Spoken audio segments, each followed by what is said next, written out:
Greg, What's up, man? I would say back to the wife beater again, but we already did that.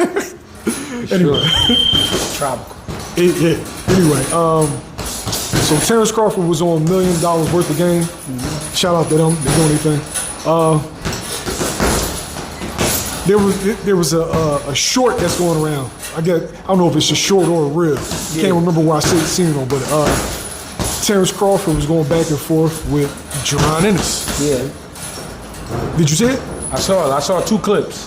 All right, so what'd you think of that back and forth? I mean, to me, it was, like I said, the old head talking to the young boy and pretending that he don't understand what he's saying.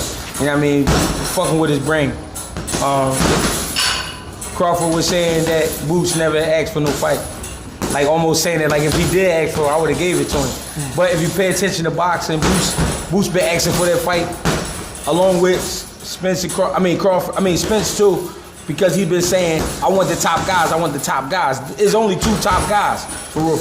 So he been asking for, I say, the last 3 years, but Spence doing what he's supposed to do. Earl. Terence Crawford doing what he's supposed to do, acting like he don't even understand what he's talking about.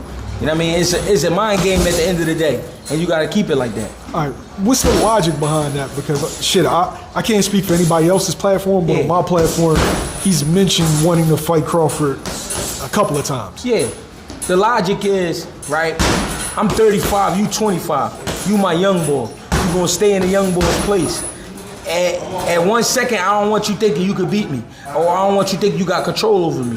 So from here on out, we don't know how the fight gonna turn out with Spence and Crawford, but just in case Crawford and Boots fight, I want you to respect me, and this is where it starts. So I'm not gonna one time let you think you got the upper hand on me. You know what I mean? It's simple. Isn't that being a bit disingenuous? Because fans are gonna actually run with that narrative. Yeah, but that's what the fans want, though. That's why people love soap operas. That's why people love action movies. You know what I'm saying? That's why people love all bullshit. They like bullshit. You know what I mean? If you tell a woman she the most prettiest girl in the world, ain't she gonna believe it? Or at least she wanna hear it, even though we don't know if it's true. So that's what you're getting with this right here. You know what I mean? He telling him, I don't know what you're talking about. Your dad said something else. So y'all better get your story together. You know what I'm saying? It just sounds good. Even though we know what was being said. We understand.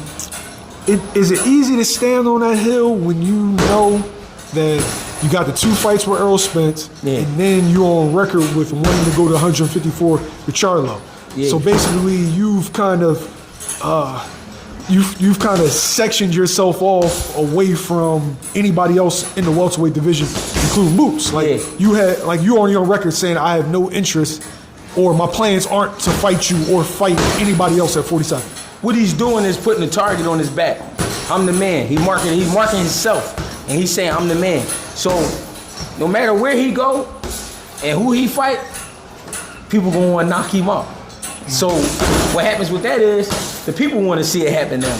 If there's people running around like, man, I'll knock Crawford the fuck out. I'm gonna beat him the fuck up. I can't wait to get him in there. That's what they want. They want the controversy. So that's what he's giving them from here on out. Because he know now, I finally got the fight I wanted. I finally got the payday that I wanted.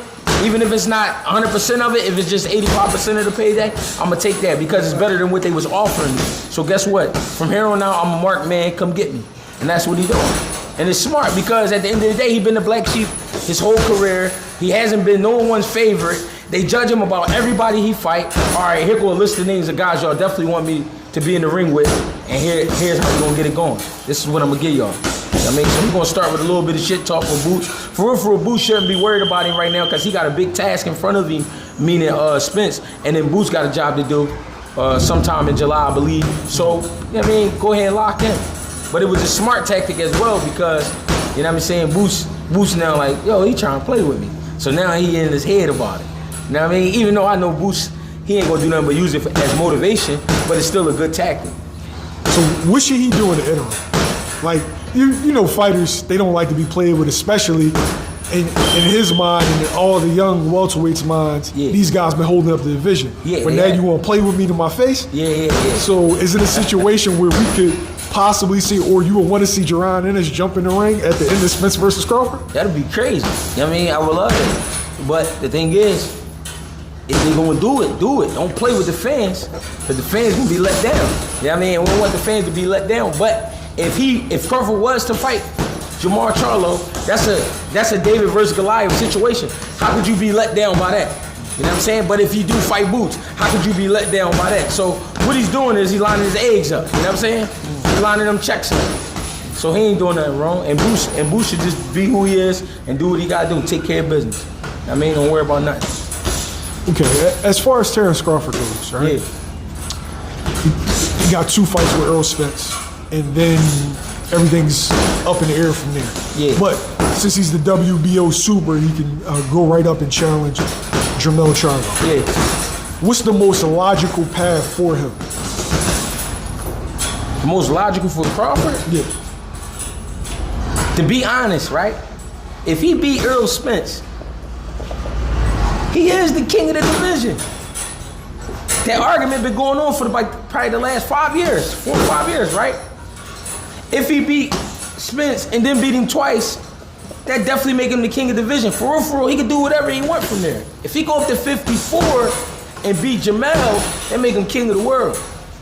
So, honestly, after that first win, and if he beat him twice, if they fight twice and he beat him twice, honestly, the world is in his hands. To be honest, he don't have to fight Boots, but we do want to see it. But to be honest, he don't gotta fight Boots, because 2 wins with Earl Spence will definitely put him high on the totem pole. So, and then to be fighting Jamel Charlo after that, that'd be like, damn, he daring to be great. So now you ranking him like up there with Houdini and them. You like, oh shit.